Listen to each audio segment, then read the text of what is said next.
How we doing, everybody? UFC Thoughts here, and today I'm going to be recapping UFC 310 Pantoja vs. Asakura that just happened yesterday. I did very good on picks. Like I said, I would rebound after UFC Macau. I went 12-2. I think I went 3-0 on confident picks. I'm not sure. UFC 5, their predictions, they went like 6-4, I think, for my video. But yeah, let's get right into this main event. Alexandre Pantoja versus Kai Asakura. The fight went about as expected. Kai was doing seemingly all right on the feet for as long as it lasted, landing a couple of big shots on Pantoja. Didn't seem to really affect him, landing like a flying knee 20 seconds in when Pantoja was trying to corral him against the fence. Pantoja actually cracked Asakura a couple times. He cracked him in the first round with this left hook that seemingly put him down for a second.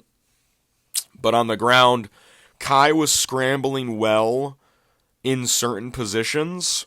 Like on the fence, he was able to use his strength to get out of there, which I'd like to see. And he was also scrambling decently well in the first round on the actual ground. But in the second round, Pantoja got a filthy back take. A filthy back take. He jumped on him like a squirrel. And he ended up blocking in the body triangle, taking down Kai Asakura. And you could kind of see Kai didn't really know what to do. When Alexandre got his back, like fully got his back, he tried to because Pantoja was holding his foot on the outside of Kai's leg and he couldn't fight the body triangle. And it was only a matter of time before Pantoja immediately locks in the rear naked and ends up choking Kai Asakura out. He didn't choke him out cold, I think. I don't think he ever went out cold because you can see in the replay he actually tries to tap on Pantoja's thigh with his right hand. But very impressive for Alexandre Pantoja. That's exactly how you should do against a guy coming in on his debut to fight for the title in a main event, at least. It does suck that Pantoja is not liked by fans because, right as the fight was over, people just started leaving immediately. Right as Kai tapped, people just started leaving the arena. It was like fucking rush hour when people were they were all right, we're fucking done with the flyweight title. Kai Asakura, very entertaining. He is a very fun fighter. He is a breath of fresh air to flyweight, and there's a lot of fun matchups you could give him. For Pantoja, he called out DJ. DJ's not going to come out of retirement, little bro. I don't know who you think you are, buddy. You're not going to fight Pantoja. Or DJ. It really is either just Kai or Royval. And I don't think Royval beats Pantoja. And Kai, the last time that they fought was whenever the Ultimate Fighter was. So I think they fought on the Ultimate Fighter, I think, right? But I don't think that either of them beat him. But I think Kai Kara France probably has the best chance of doing it. Because Royval, he just doesn't improve with his back take defense. I think Pantoja gets his back again multiple times in their fight. I think if they rematch, I think the same thing happens. I think he gets 50-45. Kai Kara France actually has solid, he's the best anti-grappler in the division. So, how is fucking... Yeah, I think that Pantoja's probably going to be champ for a while. I think it's going to be the same thing with him and DJ, where he's just defending his title against the same dudes over and over again to the point where it's he's just, he's had 2 title defenses against 2. Kai wasn't even ranked. Asakura wasn't even ranked. It was his debut in the UFC. And then Steve Erceg was 9. Yeah, Kai Asakura, you could honestly do him, him versus Steve Erceg would be kind of cool. That'd be kind of a sick fight.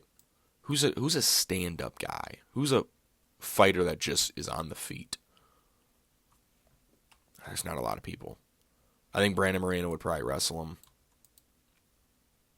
I don't know who you give Kai Asakura, because he did have some moments, but he didn't show that he is top 5 worthy, you know what I mean? He didn't show that he's a top 5 flyweight, but he did all right, I guess, in the first round with some of his strikes, but he did get hurt. He definitely was...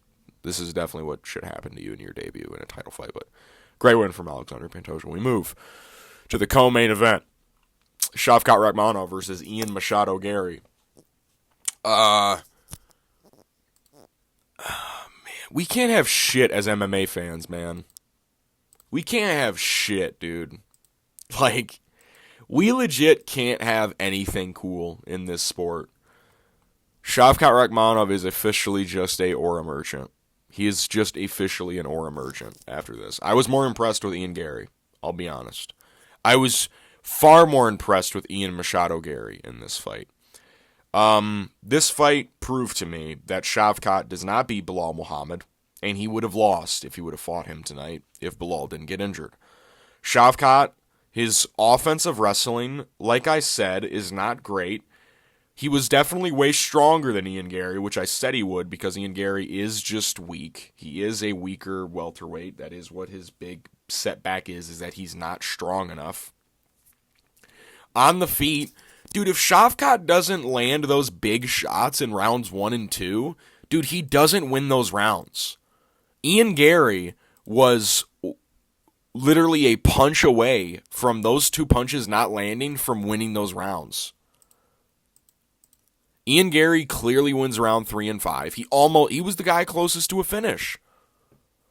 Shavkat is lucky he even got those 2 takedowns in round 4. Because he started shooting single legs and double legs like you should. Because your clinch wrestling fucking sucks, dude. Shavkat's dumb, alright? He's a stupid fucking Kazakhstani man. And he's stupid. Ian Gary looked better. This performance shows me that Ian Gary probably would have fucked up Joaquin Buckley, if I'm being totally honest with you guys. He probably would have fucked him up. And Ian Gary would fuck the shit out of Colby Covington. And I didn't include up in that sentence for a reason. He would fuck Colby Covington. He would be like, you fucking talk shit about Shavkat doesn't beat Belal. He's not good enough. He's not the guy to do it. I'm sorry. The only reason he'd be able to beat Belal is because he's so much bigger than him. That's the only reason he'd be able to beat him. That's the only thing that Shavkat really has is his size. His striking didn't impress me in this fight, besides like those 2 shots that he landed. He had some cool spinning attacks that landed, like the spinning back. He spun a lot in this fight, which was shocking to me. And I don't think that, dude, if Ian Gary is getting your back, right, and you're not able to take down Ian Gary, dude. The only reason that Belal would lose is because he's so much smaller than him. That's the only reason that Belal Muhammad would lose to Shavkat Rakhmonov. That's the only reason. That's it. Because he has better cardio than Shavkat, and he's a better grappler than him. And on the feet, Belal actually looked all right against Leon Edwards. Ian Gary, his next fight should be a guy in the top 5. Ian Gary should fight, oh man. The division's kind of booked up because Jack Dilla should fight up. Honestly, I don't mind Ian Gary getting like a Leon Edwards fight. I don't mind it. I don't mind it at all. Because I think that fight, Ian would actually be able to style on Leon in certain moments, if I'm being totally honest. Because the only reason Shavkat won those first 2 rounds is because he punches harder than Ian Gary. That's it. And Ian Gary looked more impressive in this fight. He didn't win. He doesn't win. I see some people saying that it was a robbery. It's not. It clearly isn't. Shavkat won 2-4. But Ian Gary clearly wins round 3 and 5. Very clearly. He clearly wins those rounds. And round 4 was like semi-close, I guess. Shavkat's not the guy to do it. I'm so sad. I'm so sad that we can't have anything. He couldn't. This was supposed to be the guy that we tell people in the future about. Like, dude, Shavkat Rakhmonov, dude, he was a 19-0 at the time, 19 finishes. He had just subbed Ian Gary. He had just TKO'd him. He goes to a lackluster decision with him and shows basically nothing in this fight besides he has good strength and control in the clinch against a weak Ian Gary. And even then, Ian Gary was reversing some positions. He had the better grappling. He had the better grappling moments in this fight. Ian Gary did. He had fucking Shavkat's back. Fucking pissed, dude. I'm so mad. We move. To the featured fight. Cyril Gane versus Alexander Volkov. I'm so done with Adelaide Bird, dude. I'm so done with her. She's the worst fucking judge in the fucking sport. I'm so done. I picked Cyril Gane to win this fight by decision. I think I picked him by decision. He does not deserve to win this fight at all. Volkov, it pisses me off because I said I wanted to pick Volkov because I think he could have won. And I thought that, Volkov's got all this momentum. I want him to win. He's my favorite heavyweight, but I thought that the fight would go similar to the first fight. It did not. Cyril Gane, the first round's close. Cyril Gane, I think, edges it out on points. Not on points, on a little bit more damage. He gets some takedowns and lands some better shots. Round 2, Volkov hurts Cyril with a spinning back fist. He's touching him up a little bit. He wins the second round. It was consensus to everybody that it was 1-1 going into that third round. And then in the third round, Cyril Gane does fucking nothing. He holds onto a Kimura and a leg lock for fucking 3.5 minutes and does nothing. Volkov 2-3. He wins the second and third round. It was a clear robbery. And this decision, honestly, this could completely alter Volkov's career, if I'm being honest. He's 36 years old, man. He's 36 years old. This was his 17th fight in the UFC. He doesn't have a crazy amount of time left. Dude, this determined if he gets a title shot or not. This determines if he's next in line for if John Jones does inevitably retire, which he will. I'm very convinced of it, and it's just Tom Aspinall. Tom Aspinall would fight Volkov. But now, we're going to have to sit through seeing him fuck up Cyril Gane, he looked like shit against Volkov. He looks like fucking shit in this fight. Cyril Gane, he didn't even look that fast with his hands. He didn't look all that quick. He looked slow. He looked slower than usual. Volkov tested his grappling. Cyril Gane's grappling still has holes in it. Tom Aspinall would fucking ruin Cyril Gane. He ruins both of them, to be fair. He beats Volkov again in the same manner. I'm very convinced of it. But he would fuck up Cyril Gane so bad. And he's going to. And I can't fucking wait, dude. Volkov deserved to win that fight, man. He did. He deserved to win it so bad. And it makes me so sad that this is how this fight's going to go down, is that it was a robbery, but Gane ends up getting the win. He doesn't deserve to win. He lost round 2 and 3 very convincingly. We move to Bryce Mitchell versus Kron Gracie. At least we got to see Kron Gracie go unconscious. That's all that really matters to me on this card, is that Kron Gracie, this little fucking nut hugger right here, this guard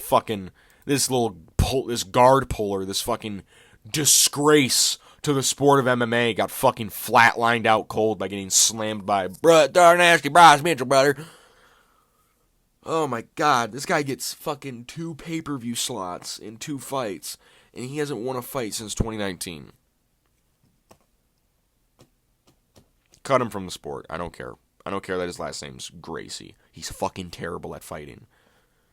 And I'm glad Bryce Mitchell beat him. Knocked his ass out. Look at him fucking bounce his head off the canvas. Kron, like in the second round, Kron had like some submission attempts, I guess. That's about it for him. That's about it, dude. Round 1 literally did nothing. Round 3 literally gets starched out cold with a slam and follow-up elbows. Round 2, he literally just pulls guard like 5 times. Bryce wasn't even trying to take him down. He literally just got too close, and then Kron would just like throw his legs up and be like, "Oh, carry me," and then drop to his back like a little fucking gay boy. Fuck Kron Gracie. Fuck him. Glad Bryce Mitchell won. Who does Bryce Mitchell fight next? Let me fucking... Can't tell I'm very upset about that Volkov decision. Bryce Mitchell, Giga Chikadze, maybe. Giga hasn't fought. He hasn't won a fight in a long time. The last time he won was August of 23. He's very inactive, too. That fight could be something, I guess. I don't know. We move to Nate Landwehr versus Doo Ho Choi. Man, Doo Ho Choi fucked Nate Landwehr up, huh?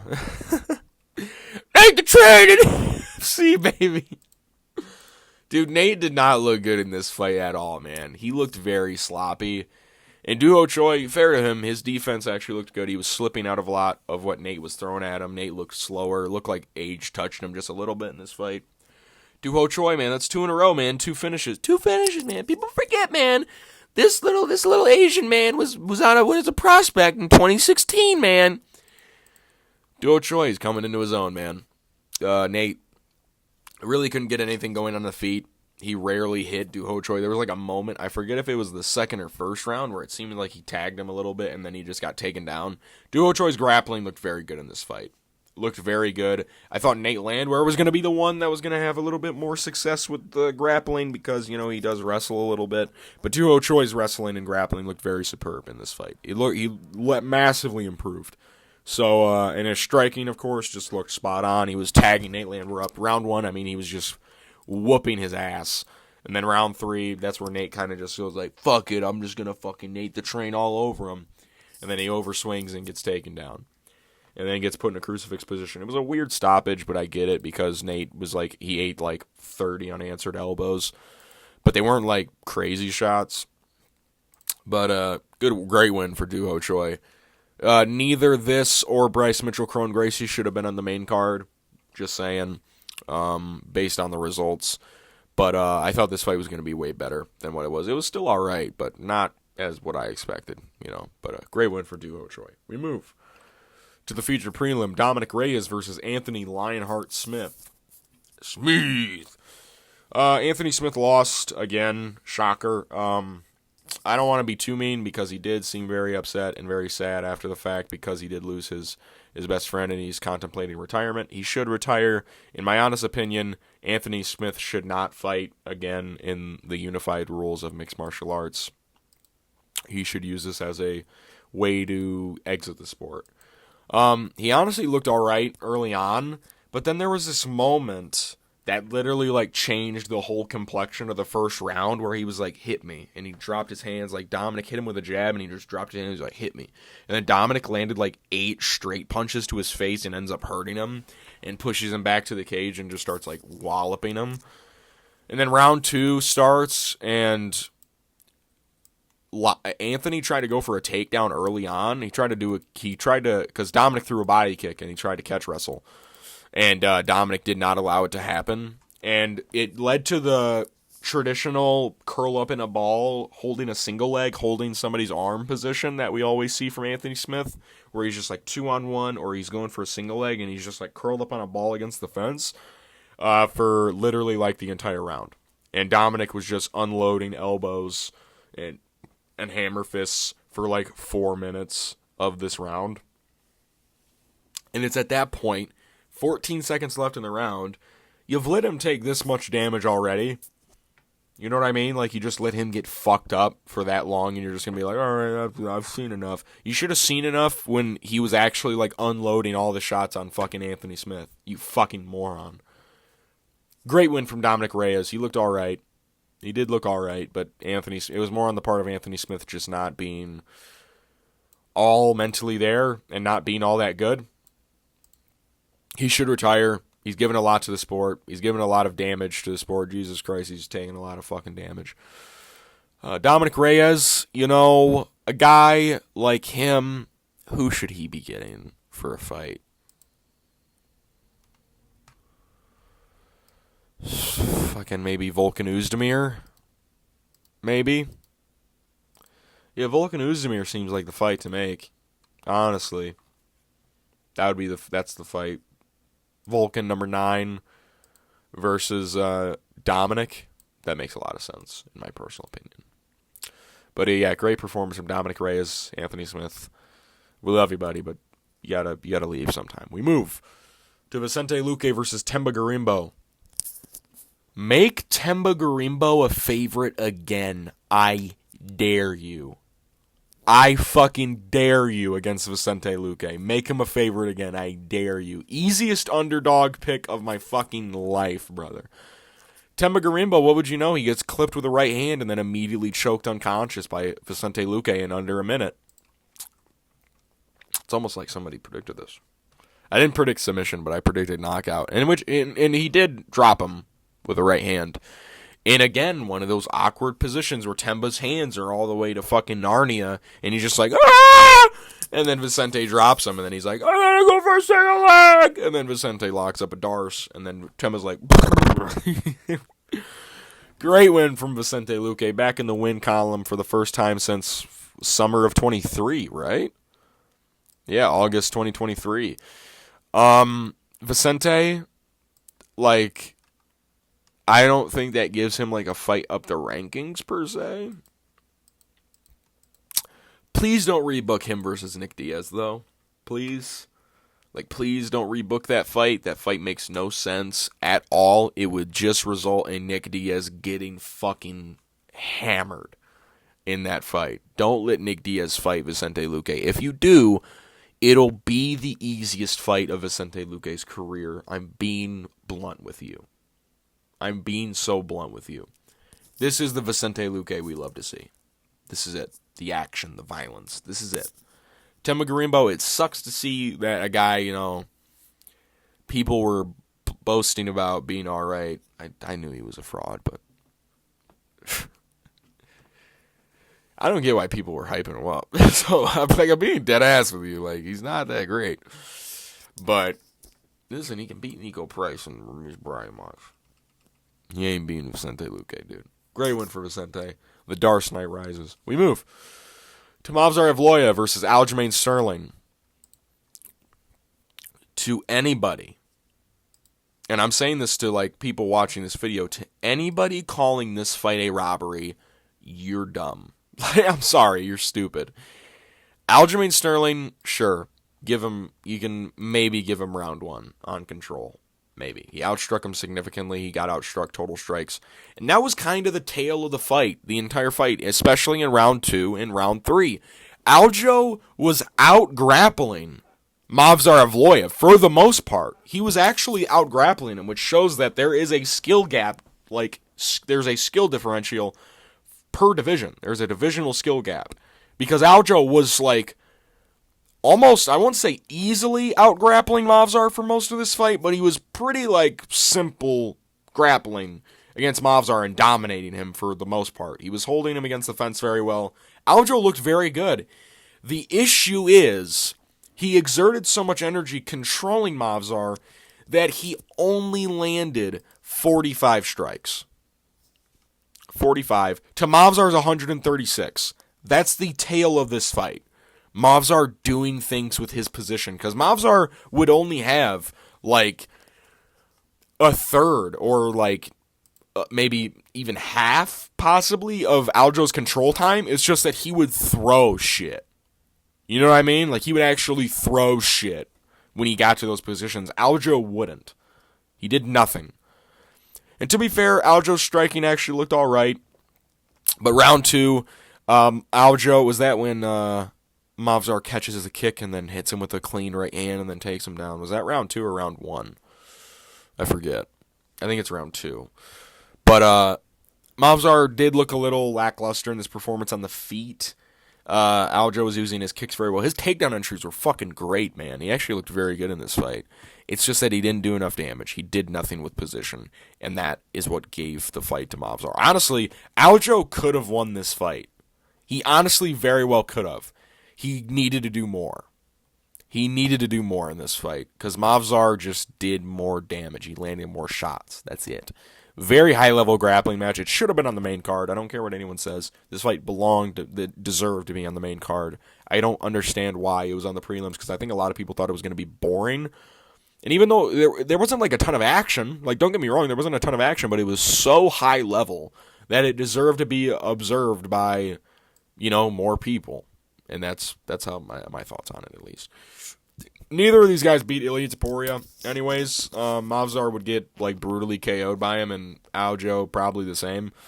But Aljo, you know, you could do him. If Brian Ortega cannot find a fight at 155, him versus Brian Ortega would be sick. I will say that.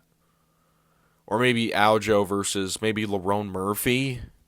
If you want to give the young up-and-coming, the youngest up-and-coming prospect at featherweight a top 10 fight in Lerone Murphy. Oh, man. Mavzar should fight, like, I don't even know, man. 145 is kind of weird. Maybe he gets, like, a Yair Rodriguez fight, I guess. I don't know. 145 is weird. We move to Randy Rude Boy Brown versus Brian Battle. I thought that this fight could have gone to Randy Brown, being totally honest. I feel like round 1 was clearly his. He clearly outstrikes him, does a bit more damage, and actually gets a couple takedowns. Round 2, I personally believe, is Brian Battle. I think the clinch, he did a lot in the clinch, and he actually outlands him. Round 3 was like, that's the close round.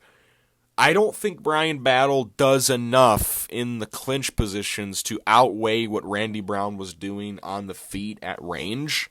I don't think it did enough to sway the fight in his way, but I guess they give him the decision. Anyway, it was a very weird performance from both of them. Randy Brown looked good early on in round 1 especially, but I think the weight discrepancy definitely played a factor in this fight because Randy Brown was looking very, very slow as the fight went on. He looked slower than he usually does. And Brian Battle, I mean, this lost a lot of hype for him, in my personal opinion. This was not a good performance. He had to, like, clinch fuck Randy Brown. And that, I don't like that visual for a up-and-coming guy. And he couldn't even take him down. Like, Randy Brown was the guy getting takedowns in this fight. Yeah, man. Not a great performance from Brian Battle. He got the win, I guess. But I honestly think that this fight should have gone to Randy Brown. It was a very close fight. Round 3 is like the determining round. It was 1-1 going into the third round. I think that Randy Brown does a bit more damage on the feet than what Brian Battle is able to do in the clinch. That's just how I feel. Maybe I'm wrong. Maybe I have to rewatch it, which I definitely could. Because at a certain point, this fight underdelivered so bad. Because I thought that Brian was going to be stalking him down and trying to wither him with the striking. Used the clinching early, but then striking. And that did not happen at all. Brian Battle heavily relied on his clinch game. And Randy Brown, fair enough, Randy Brown couldn't really escape out of it. But Brian Battle, I mean, goddamn, man. You got to make weight, too. I know he took it short notice, but you got to make weight if you're in a fight like this, you fucking bastard. So, yeah, a lot of hype lost for Brian Battle. But still a good win, I guess. It wasn't really even that great of a, very kind of controversial, actually. But, you know, we move to Chris Weidman versus Eric Anders. Man, Chris really fucking Luke'd on me in this one. He drops Eric Anders in the first round, wins the first round. Round 2, god damn, those striking numbers are gross. Chris Weidman shoots for a guillotine on Eric Anders. Eric, I mean, 7 strikes to 109 in favor of Eric Anders. Eric pummeled him out bad in this fight. The ground and pound was like some of like the weakest I've ever seen though. Like it wasn't like crazy. It was just Chris wasn't moving at all. You know what I mean? Like he was just like, stop it. I'm gonna stay here and let you punch me so the ref thinks about stopping the fight. I'm on a hip, but I'm not even gonna try to escape. It was the weirdest, like, position I've ever seen. Like, I felt like Chris could have just, like, gotten up. I know it's, like, kind of, like, stupid to say that, like, watching the fight, like, dude, just get up. But I honestly believe that Chris could have just got up. It reminded me a lot of, like, Joaquin Buckley, Vicente Luque. Like, Chris was on a hip the entire time. He just decided not to sit up at all. He just refused. He kind of just quit. And I'm just like, what? What? It was a bad stoppage too. Like I get it, like he was pummeling him, but like there was 9 seconds left in the round. Again, you already let him take 4.5 minutes of this. What's 9 more seconds? You know what I mean? He didn't bounce his head off the canvas a lot. Good win for Eric Anders. Have fun getting fed to a up-and-comer, you fucking moron. We move to Cody Durden versus Joshua Van. No. Hey, hey, hey. Goodbye. Joshua Van, let's fucking go, baby. I love Joshua Van. Early in this fight, Josh, he's getting grappled a little bit. Honestly, I scored this fight. Call me biased all you want. I gave this fight 30-26. Not 30-26, 30-27 Joshua Van. I didn't even score the first round for Cody Durden. I'm going to be honest with you. I don't think that the takedowns and the damage that he did was enough to outweigh what Joshua Van was landing in the first round. He outlanded him totally insignificantly. And Cody Durden didn't get to dominant positions in the grappling. He didn't land a lot of damage. Cody Durden got 2 takedowns in the first round, which some people were like, oh, the first round's Cody Durden's round, blah, blah, blah. And I'm like, all right, sure. Watch him gas out, bud. And gas out is what Cody Durden did. Joshua Van was ripping to the body. Round 2 and round 3, I mean, just totally outstriking him. Just fucking him up on the feet. There were some moments where, Joshua got a little squirrely, and I was like, fucking, watch your chin. Come on, Josh, don't get fucking clipped now by fucking Cody Durden. Come on, dude. And he didn't, to be fair, he didn't.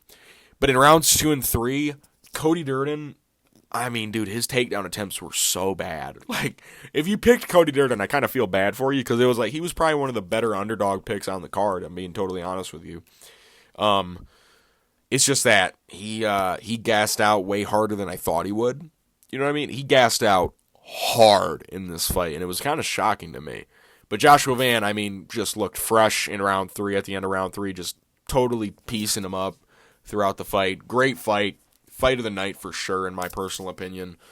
What actually won fight of the night?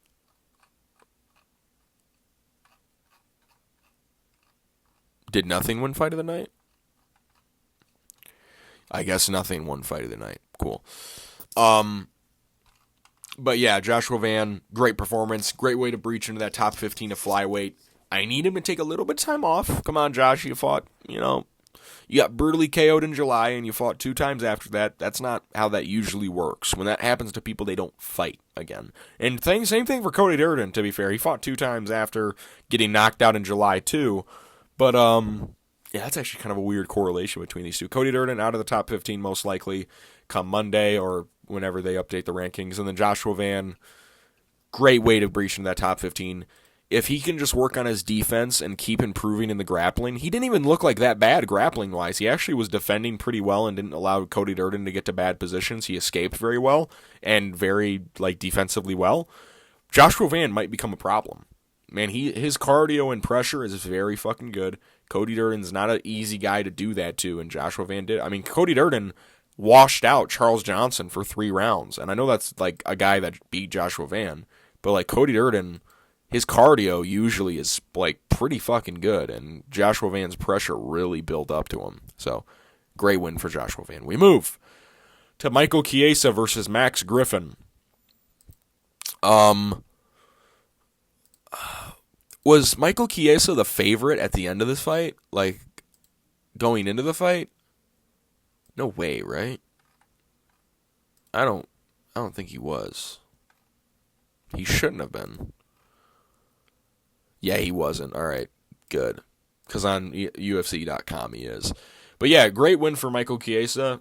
I mean, just kind of round 1, kind of out-grappled Max Griffin, landed a couple hard shots on the feet. Round 2, kind of the same thing. Michael Chiesa kind of just getting to awkward clinch positions, landing more than Max Griffin. And then round 3, he ends up getting his back, chokes out Max Griffin. First guy to ever sub Max Griffin, which is one of the reasons why I didn't pick him by sub, because Max Griffin is a tough guy. You kind of have to beat him by decision to usually beat him.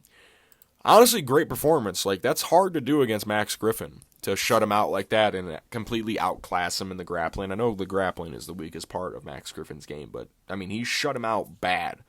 So, beautiful win from Michael Chiesa, showing that he still has somewhat stuff left in the tank. I don't know who they give him after this. Welterweight.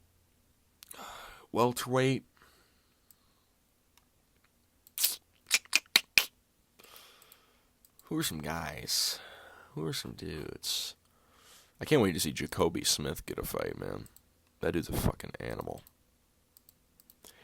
I mean, depending on how, Islam Dulatov does against Adam Fugit, or Fugit, come UFC Seattle. Is that when that guy's fighting? Islam Dulatov is one of my favorite dudes on the Contender Series. I might just do a video on that this next week on my favorite guys from the Contender Series this year. But welterweight, I mean, maybe Brian Battle, Michael Chiesa, just to give like a name value for Brian Battle, maybe, I guess. I don't know. Max Griffin probably retire, bud. You don't have a lot left. We move to Clay Guida versus Chase Hooper. Chase du Bronx, baby. He's still active, and he just mauled Clay Guida. Chase Hooper's grappling is super good, man. That back take was also filthy. He was holding on to like an armbar position, and then he just like lopped himself onto Clay Guida's back like he was getting on a bull's back. He was like, come on. And then come on. And then he went for the armbar, and he got it. He was like, come on. Chase Hooper's him, man. Great win. Very expected, beating a almost 43-year-old Clay Guida. Like, I don't think anyone should be shocked at the outcome. If you picked Clay Guida, you are stupid. Chase Hooper, I think at this point you kind of have to give him a little level up in competition. He's beating these kind of, Jordan Levitt's all right. Vyacheslav Borshev's all right. But then, like, Clay Guida, Nick Fiore, this was a huge step down in competition, if I'm being totally honest with you, from Vyacheslav and Jordan Levitt. Clay Guida's old and he's not good. He hasn't fought in a while. I don't get why this fight needed to happen. If I'm being totally honest with you. I think that Chase Hooper, he needs to fight a higher level opponent. Not in the rankings. I don't think you give him rankings yet. I think you need to give him someone close to the rankings. Maybe King Green. Maybe give him like Bobby Green. Maybe Jim Miller. Maybe give him some older guys that are actually like competent at fighting. Unlike Clay Guida. If you're going to give him an older guy, give him a guy that's good at fighting. Not Clay Guida, who just sucks, all right? Like, no offense, Clay. Don't feint at range at me now. You're not good at fighting. Like, no offense. You're just not. So, Chase Hooper, great performance. Still, like, you got to see you against better people. We move to the first fight of the night. Kennedy Nzechukwu versus Lucas Dresky. Lucas is cut. Kennedy Nzechukwu was getting tagged in the first round, to be honest, but he was clearly landing the better shots than Lucas. And the first hard shot that Kennedy landed on Lucas, like, shut him down. It was a very lazy and, like, loose right hook. I have no idea how he generated enough power. I know Lucas is, like, chinny. Like, he's a chinny fuck. But I don't know how that punch generated that much power. It was almost like Izzy's right, or was that a left hook that he hit with Robert Whittaker? I think it's the left hook, but it was like a right hook when Kennedy threw it. It was very loose. His wrist was very laxed. But it just chins Lucas Dresky. Kennedy Nzechukwu just still looks good for heavyweight, man. Still looks very good for heavyweight. Closes out the year 2-0 at heavyweight in 2 months. It was like 6 weeks or whatever when he took the 308 fight to now. He could fight soon. He didn't take any damage either. It looks like he can take a punch too, because Lucas was like landing on him a little bit. So Kennedy, he might become a problem at heavy. People forget, man. This guy beat Carlos Solberg, man. You take a guy that's big as fuck for light heavyweight. You put him at heavyweight, he's gonna usually have a lot of success. So, and he's got grappling as well. Like, that's something that people forget about Kennedy, is that he's actually all right at grappling too. So, yeah, UFC 310 prelims. Insanely good. Probably some of the best prelims of the year for pay-per-view, besides like 300, of course. Main card, something about these December pay-per-views, man, where the main card just doesn't deliver as much as expected. Like Nate Landwehr, Duho Choi was like all right, but it didn't live up to the hype of like a barn burner. Bryce Mitchell, Kron Gracie was dog shit until the finish. It was one of the worst fights, probably. That wasn't like that bad, but like it wasn't good either. Volkov got completely robbed against Gane, and that fight undelivered like hell. I thought that fight was going to be a lot better than it was, but it underdelivered, and there was a robbery. It undelivered. So, underdelivered. And Shavkat, Ian Gary, don't even get me fucking started on this fight, man. This fight was so fucking boring for 20 minutes. I think the 4th and 5th round were probably the best parts of this fight. Rounds 1, 2, and 3, there were like some moments sprinkled in, like, here's a little right hand from Shavkat. Here's a knee stomp from Ian Gary. That was something that Ian Gary was doing very well against Shavkat, was those knee stomps. Pantoja Asakura was probably the best fight on the main card. I'm being dead ass with you. This fight was probably the best fight on the main card. Pantoja carries another pay-per-view. I'm joking. That's so funny to think about, but 310 overall, like a 7. Like the main card definitely weighed it down a little bit. We have one card left in the year, ladies and gentlemen. UFC Tampa Bay, Colby Covington versus Joaquin Buckley. One more card, and then we're done for the year. And then it's like Christmas break, you know. But, yeah. The last pay-per-view of the year. I'll see you guys in my next video. Peace.